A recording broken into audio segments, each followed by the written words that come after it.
सुबह 7 बजे चाय मिलते हैं, 9 बजे नाश्ता मिलता है, दोपहर 1 बजे भोजन मिलता है। मैं आज 5 साल से मैं आश्रम में ही रह रहा, तो मैं यहाँ देखा तो बहुत अच्छा लगा। यहाँ का वातावरण बहुत अच्छा है, प्राकृतिक रूप का यहाँ वातावरण बहुत अच्छा है। लोग भीख मांगते हुए नजर आते हैं। कोई इस टाइप की स्थिति परिस्थितियां निर्मित हो रही थी तो मन में ये ख्याल आया कि क्यों ना से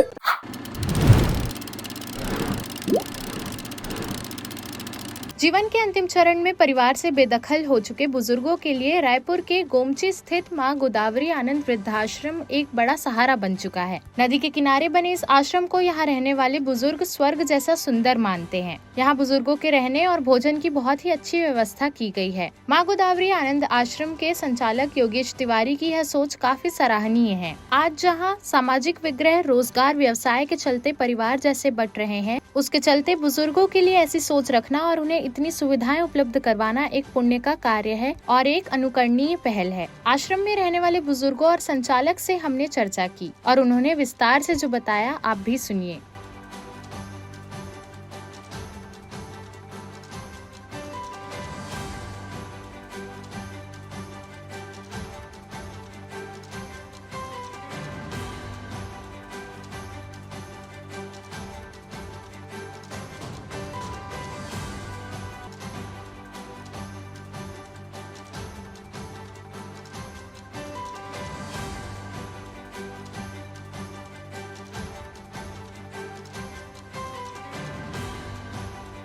मतलब आप यहाँ रह रहे हैं, कैसा लग रहा है आपको? हाँ, अच्छा लग रहा है। मैं जैनपाल जैन भोपाल से हूँ और टीवी के माध्यम से मैं यहाँ पाया हूँ।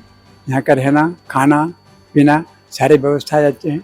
सुबह 7 बजे चाय मिलते हैं, 9 बजे नाश्ता मिलता है, दोपहर 1 बजे भोजन मिलता है, 3:30 बजे दूध, चाय और उसके साथ में फल फूल जो भी समय के अनुसार हो वो हमको मिलता है। उसके बाद में शाम को 7 बजे खाना मिलता है।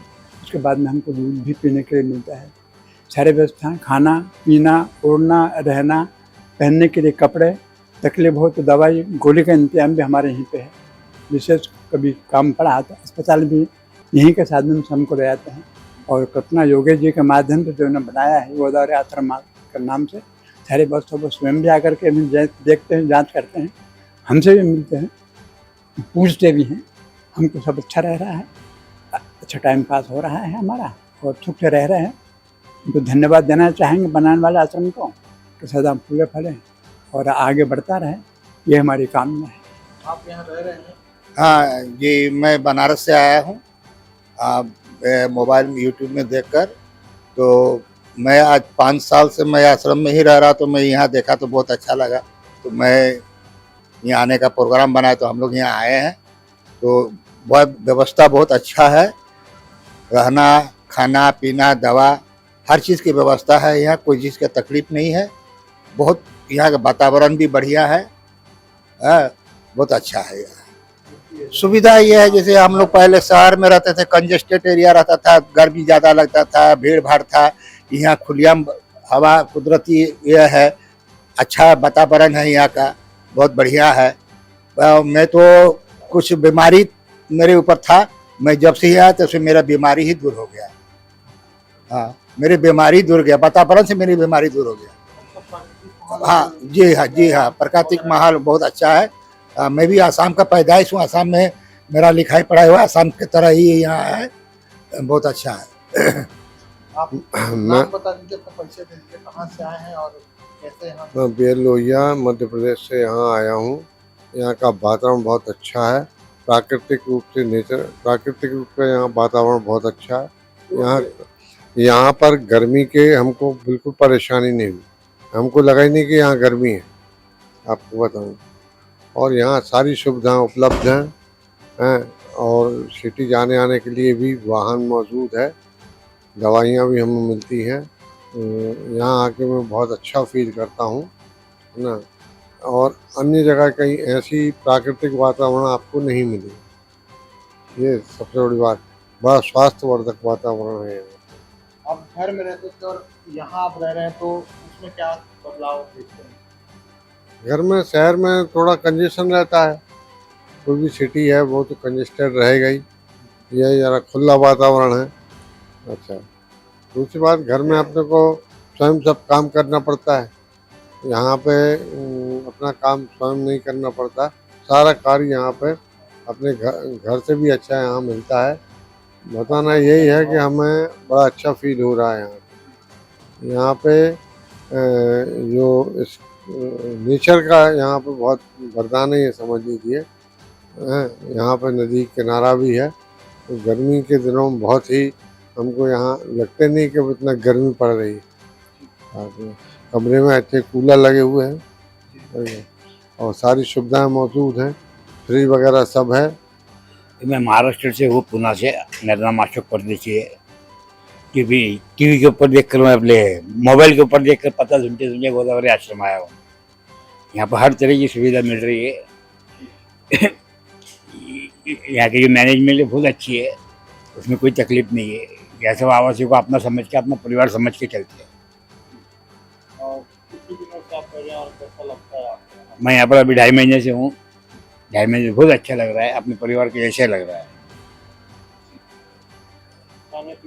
खाने पीने की व्यवस्था एक नंबर है, घर के जैसा है सब। सब एक्टिविटी घर के जैसा है, सब खाना पीना घर के जैसा है, कोई बात की दुविधा नहीं है, कुछ नहीं।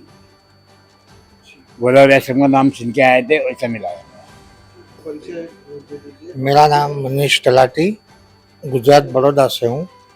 मैं यहाँ 2.5 महीने से रह रहा हूँ। पहले उदयपुर था, लेकिन उदयपुर से आने के बाद यहाँ पे जो बेसिक सुविधाएं है बहुत ही अच्छी है। और हमारी लाइफ 5 साल और बढ़ गई इस वातावरण के कारण। हमें यहाँ से वापस जाना नहीं है। अगर ये संस्था भेजेगी तो बात अलग है, बाकी हम यहाँ से जाना नहीं चाहते हैं। जो भी सुविधाएं है सब मिल रही है हमको, कोई प्रकार की कोई तकलीफ नहीं है। हाँ, हमको कुदरती वातावरण बहुत अच्छा मिल रहा है। हमारे जो ट्रस्टी और ये जो हमारा संस्थापक चला रहे हैं, बहुत ही अच्छा मैनेजमेंट है। किसी प्रकार का कोई तकलीफ नहीं है हमको। हमारे परिवार से भी ज़्यादा ये लोग हमारा ध्यान रखते हैं। इससे ज़्यादा क्या चाहिए? हमारी फैमिली भी इतना ध्यान नहीं रखती हमारा जितना ये लोग रखते हैं। तो इससे ज़्यादा और क्या चाहिए? सुविधाओं में क्या अनुभव करते हैं आप? सब गांव में सर, गांव की तो बात ही अलग है।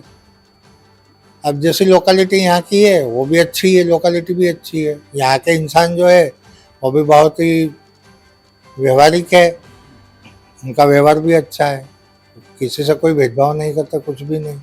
हमको पराया लगता ही नहीं है यहाँ पे। आगे से मैं इतना ही कहूँगा कि जो भी हमारे जैसा कोई दुखी आदमी है, हमको सुनने के बाद अगर जाना चाहे तो मोस्ट वेलकम, आना चाहिए। ये बहुत ही अच्छी संस्था है, ये जगह भी बहुत अच्छी है और संस्था भी बहुत अच्छी है। आज हम पहुँचे हैं माँ गोदावरी आनंद वृद्धा आश्रम में, जहाँ बुजुर्ग रहने आते हैं। वृद्धा जिनके बच्चे जिन्हें छोड़ जाते हैं, उनका आज सहारा बन रहे हैं हमारे योगेश तिवारी जी। और हम उनसे बात करेंगे और पूछेंगे कि कैसे आपने इस संस्था की शुरुआत की और कब से ये चला रहे हैं।